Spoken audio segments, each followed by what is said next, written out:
Many photographers struggle with getting ghosted or not hearing back from potential clients. And if this is you, there's two big mistakes you may be making in your photography business that are contributing to this. First is attracting price shoppers. These are clients who are simply looking for the lowest price. And they often do so by reaching out to dozens or even hundreds of photographers to collect and compare pricing, hunting for that best deal.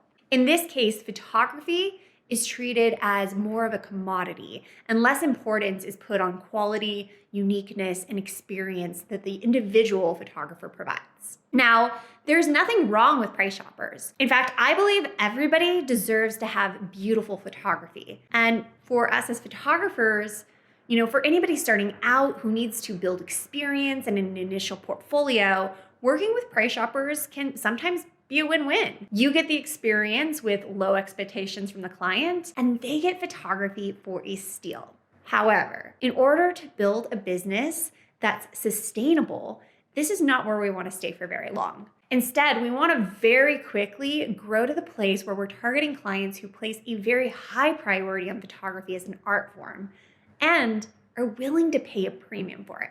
So if you're getting a lot of low budget price shopper inquiries, it's important to look at the root cause instead of just continuing to pour more time and more energy and love into clients who are going to continue to ghost you regardless of the strategies you implement. Because at the core of this, you really have a branding and positioning problem. So to begin fixing this, I recommend focusing in 3 areas over the next roughly 30 to 90 days. First, you're going to want to get really clear on who your ideal client is. Second is to build a brand that's extremely attractive to them. And then third is to market or get that brand in front of those ideal clients so that they can fall in love with it. Now, each of these are big topics on their own, but let me know in the comments if you'd be interested in videos on any or all of these topics, and perhaps I can go deeper in future videos. I also recommend checking out my video on pricing strategies where I share how pricing can play a role in positioning in your business.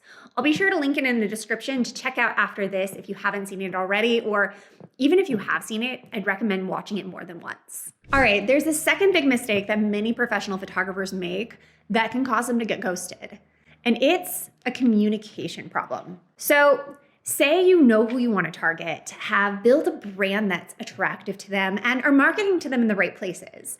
And therefore, you're likely attracting a decent flow of those ideal clients, but are just still not hearing back from them. If that's you, this tells me that your problem is more likely a communication problem where your workflow isn't being fully optimized in a way that's getting you responses and bookings. In other words, you're getting inquiries from people that you'd love to work with, but are being ghosted still. So we want to take a hard look at that communication workflow strategy. To help with this, I have 3 simple tips that you can implement in your very next inquiry to massively decrease or even completely eliminate that annoying ghosting. First is to reduce friction. Think of ways that you can reduce friction or any points in your process that require more work on the part of the client. You can begin doing this by asking a simple question. How can I make this easy for them? For example, one way I make the inquiry process easy for my couples is by including a Calendly link in that initial email response. And Calendly is an app where I'm able to input my schedule and my hours that I have available for consultations. What this does is it makes it easy for my busy clients to book a meeting without all the back and forth. Many times the confirmation for that consultation call will come through even before I get a reply back from the email.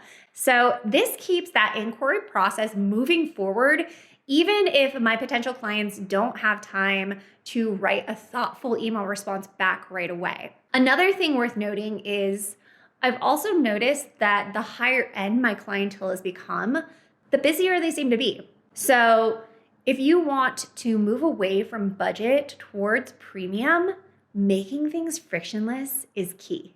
This is why it's so important to have a process for follow-ups. This next communication tip is my personal favorite, and that's to build a relationship through personalization. So in order to avoid price shoppers, we've ideally begun building relationships through our brand and our marketing strategy. So there's already going to be a level of know, like, and trust by the time a potential client reaches out. But a mistake many photographers still make is not continuing that relationship with them in their email communication. However, this is such an easy thing to fix. There's tons of ways of personalizing and creating that wow experience for our people.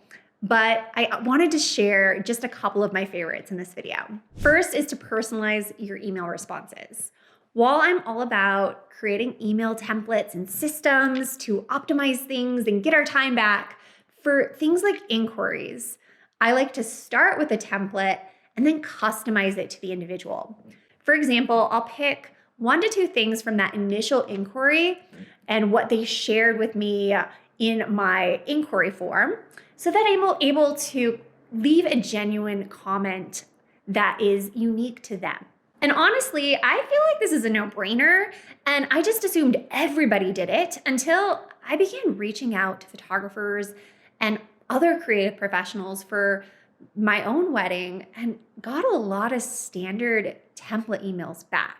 So I think it's important to remember that having a real human-to-human connection is not only going to make it less likely that somebody's going to ghost you, but it's also going to give them a small taste of what the experience of working with you will be like.